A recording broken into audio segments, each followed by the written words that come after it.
हिंदू धर्म ज्ञान का सागर चैनल में आपका स्वागत है। आज हम सुनेंगे शनिवार व्रत कथा। एक समय सूर्य, चंद्रमा, मंगल, बुध, बृहस्पति, शुक्र, शनि, राहु और केतु इन ग्रहों में आपस में झगड़ा हो गया कि हम सब में सबसे बड़ा कौन है। सब अपने आप को बड़ा कहते थे। जब आपस में कोई निश्चय न हो सका तो सबके सब आपस में झगड़ते हुए इंद्र के पास गए और कहने लगे कि आप सब देवताओं के राजा हो, इसलिए आज हमारा न्याय करके बतलाओ कि हम नव ग्रहों में सबसे बड़ा कौन है। राजा इंद्र इनका प्रश्न सुनकर घबरा गए और कहने लगे कि मुझ में यह सामर्थ्य नहीं है जो किसी को बड़ा या छोटा बतलाऊं। मैं अपने मुख से कुछ नहीं कह सकता हूँ। हाँ, एक उपाय हो सकता है। इस समय पृथ्वी पर राजा विक्रमादित्य दूसरों के दुखों का निवारण करने वाला है, इसलिए तुम सब मिलकर उन्हीं के पास जाओ, वही तुम्हारे दुखों का निवारण करेंगे।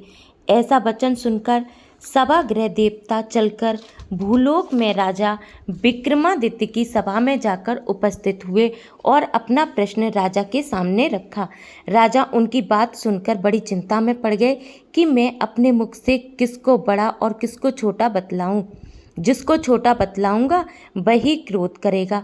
परंतु उनका झगड़ा निपटाने के लिए एक उपाय सोचा। उन्होंने सोना, चांदी, कांसा, पीतल, सीसा, रांगा, जस्ता, अभ्रक और लोहा, नवों धातुओं के 9 आसन बनवाए।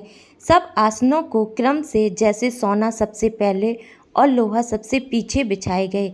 इसके पश्चात राजा ने सब ग्रहों से कहा कि आप सब अपने अपने सिंहासनों पर बैठिए।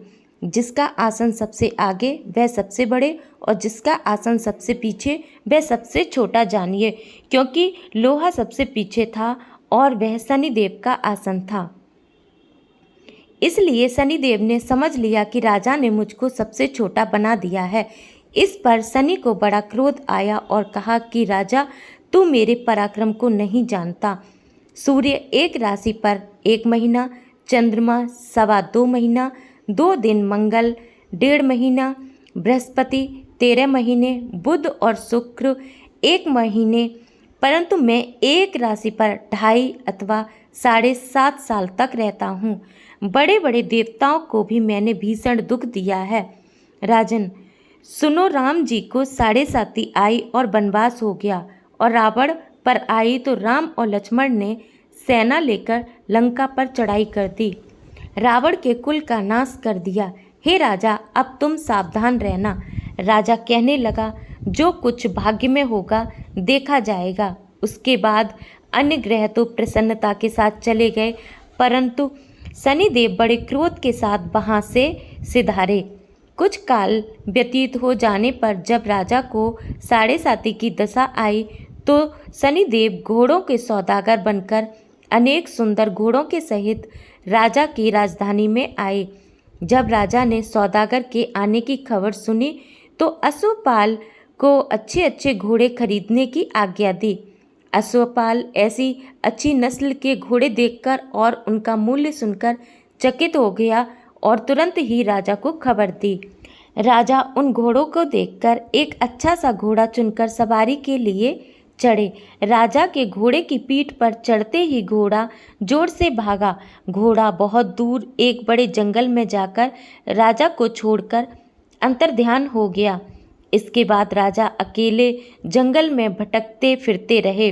बहुत देर के पश्चात राजा ने भूख और प्यास से दुखी होकर भटकते भटकते एक ग्वाले को देखा। ग्वाले ने राजा को प्यास से व्याकुल देखकर पानी पिलाया। राजा की उंगली में एक अंगूठी थी। राजा ने उसे निकालकर प्रसन्नता के साथ ग्वाले को दे दी और शहर की ओर चल दिया। राजा शहर में पहुंचकर एक सेठ की दुकान पर जाकर बैठ गया और अपने आप को उज्जैन का रहने वाला तथा अपना नाम बीका बतलाया। सेठ ने उसको कुलीन मनुष्य समझकर जल आदि पिलाया। भाग्यवश उस दिन सेठ की दुकान पर बिक्री बहुत अधिक हुई। तब सेठ उसको भाग्यवान पुरुष समझकर भोजन कराने के लिए अपने साथ ले गया। भोजन करते समय राजा ने आश्चर्य की बात देखी कि खूंटी पर हार लटक रहा है और वह खूंटी उस हार को निगल रही है। भोजन के पश्चात कमरे में आने पर जब सेठ को कमरे में हार न मिला तो सबने यही निश्चय किया कि सिवाय बीका के और कोई इस कमरे में नहीं आया, अतः अवश्य ही उसी ने हार चोरी किया है। परंतु बीका ने हार लेने से मना कर दिया। इस पर 5-7 आदमी इकट्ठे होकर उसको फौजदार के पास लाए। फौजदार ने उसको राजा के सामने उपस्थित कर दिया और कहा कि ये आदमी तो भला प्रतीत होता है, चोर मालूम नहीं होता, परंतु सेठ का कहना है कि इसके सिवाय और कोई घर में आया ही नहीं, अवश्य ही इसी ने चोरी की है। तब राजा ने आज्ञा दी कि इसके हाथ पैर काटकर चौरंगिया किया जाए। राजा की आज्ञा का तुरंत पालन किया गया और बीका के हाथ पैर काट दिए गए। इस प्रकार कुछ काल व्यतीत होने पर एक तेली उसको अपने घर ले गया और कोलू पर उसको बिठा दिया। बीका उस पर बैठा हुआ जुबान से बैल हाँकता रहा। शनि की दशा समाप्त हो गई और एक रात को वर्षा ऋतु के समय वह मल्हार राग गाने लगा।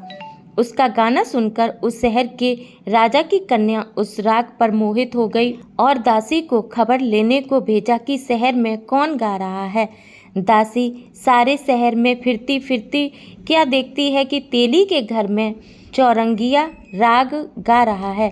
दासी ने महल में आकर राजकुमारी को सब वृतांत सुना दिया।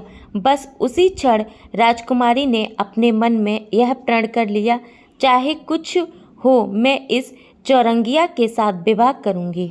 प्रातःकाल होते ही जब दासी ने राजकुमारी को जगाना चाहा तो राजकुमारी अनशन व्रत लेकर पड़ी रही।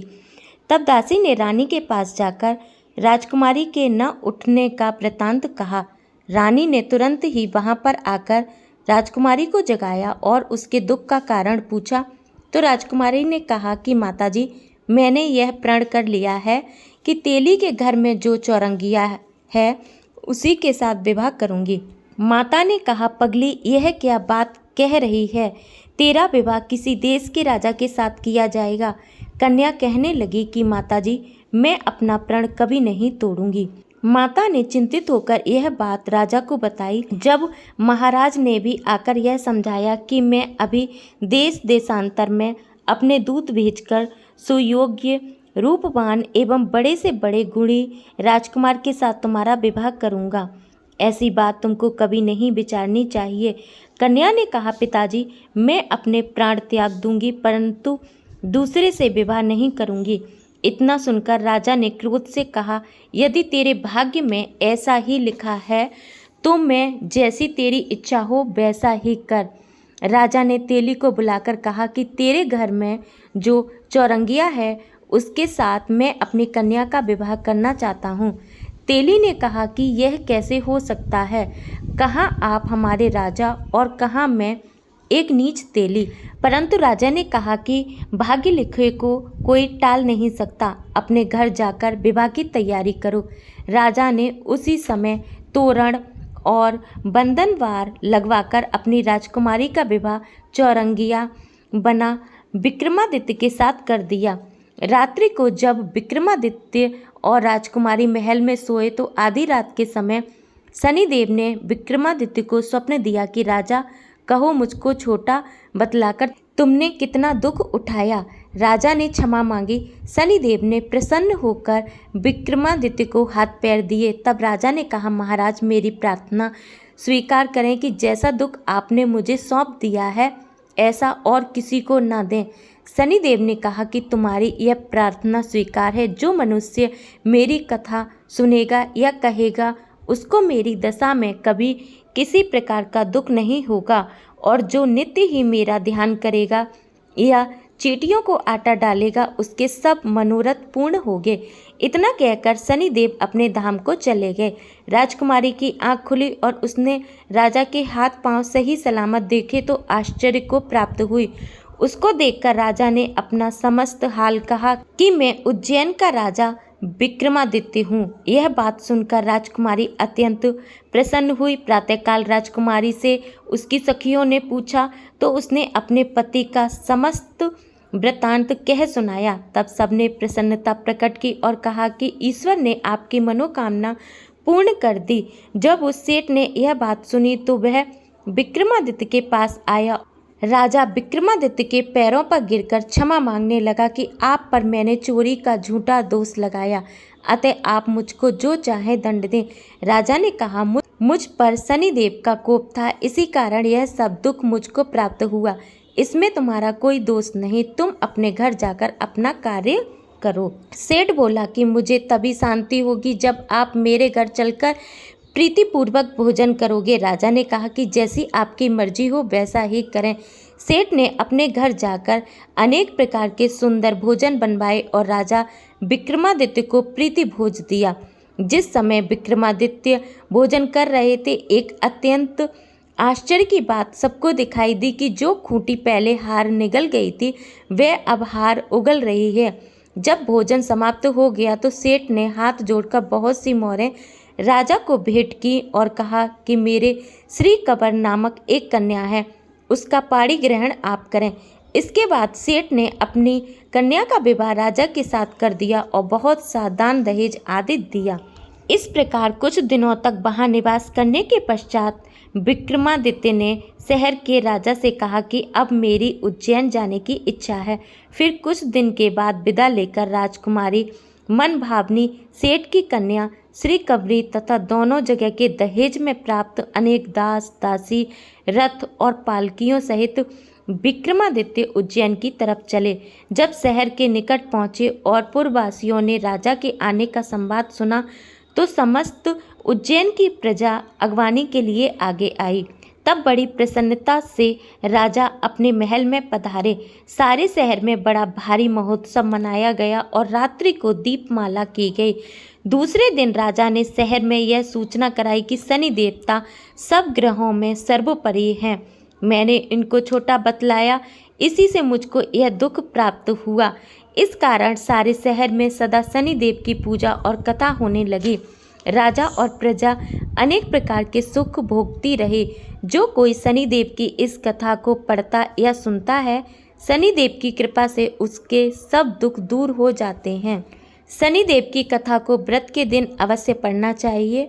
ओम शांति, ओम शांति, ओम शांति। शनि महाराज की जय हो।